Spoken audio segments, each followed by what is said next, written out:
பெண்ணோட அம்மாவே எனக்கு வந்து ஃபோன் பண்றாங்க. ஃபோன் பண்ணி அ எனக்கு ஒரு இது கேஸ் பார்க்கணும் நீங்க அப்டின்னாங்க. சரிம்மா என்ன? ஓ ஒரு பொண்ண பத்தி தான் பார்க்கணும் அப்டின்றாங்க. யாரு அப்டின்னு கேட்டேன்.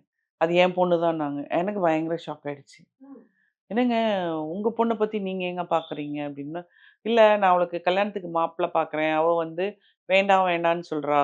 அவ ஏதோ ஒரு பிரச்சனை இருக்கு. என் பொண்ணா இருந்தா கூட தான் என்னம்மா இன்னைக்கு உலகம் கெட்டு கிடக்கு. கரெக்ட். அப்படின்னு சொல்லிட்டு அவங்க வராங்க. அந்த மாரி ஏதாவது ப்ராப்ளம் இருந்துச்சுன்னா, அத நம்ம சரி பண்ண முடியுமான்னு எனக்கு பார்க்கணும். இல்ல நான் அட்லீஸ்ட் வந்து அது அவளுக்கு திருமணம் செய்வதையாவது நான் நிறுத்திடுவேன். அதாவது கட்டாய கல்யாணம் பண்ணி, அதுல வந்து அங்க போய் அவங்களுக்கு பிரச்சனை. அந்த குடும்பத்துக்கும் திருமணம் என்பது 2 பந்தம் இல்லையா? நான் அததான் நான் நெறைய பேருக்கு சொல்லுவேன். எதுக்கு இந்த மாரி நீங்க பண்றீங்கன்னு சொல்லுவேன். ஆனா இந்த அம்மாவே சொல்றாங்க. என் பொண்ணு வந்து இன்னொரு குடும்பத்துல போய் அந்த குடும்பத்துக்கும் பிரச்சனை ஏற்படக்கூடாது. 2 கு உறவுகளும் வந்து கெட்டு போயிடக்கூடாதுங்கிறதுக்காக தாம்மா நான் வந்து உங்கள பார்க்க சொல்றேன் அப்டின்னதும் நான் சொன்னேன், உண்மையிலேயே நீங்க சூப்பர் அம்மா மம்மி, நீங்க." சூப்பர் அம்மா. ஆ. அப்படின்னு நான் சொன்னேன். அவங்க வந்து அது அது சொல்லும்போது அவங்களுக்கு ரொம்ப கஷ்டமா தான் இருந்தது. பட் நான் அப்ப உடனே அவங்களுக்கு பாராட்டினேன் அந்த அம்மாவ நானு.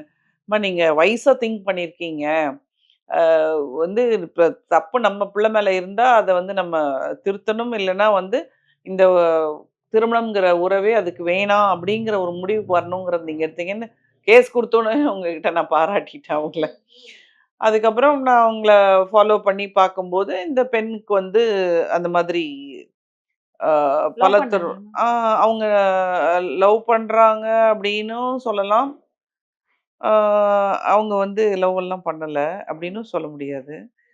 லெஸ்பியன் ஆக்டிவிட்டில இருந்தாங்க.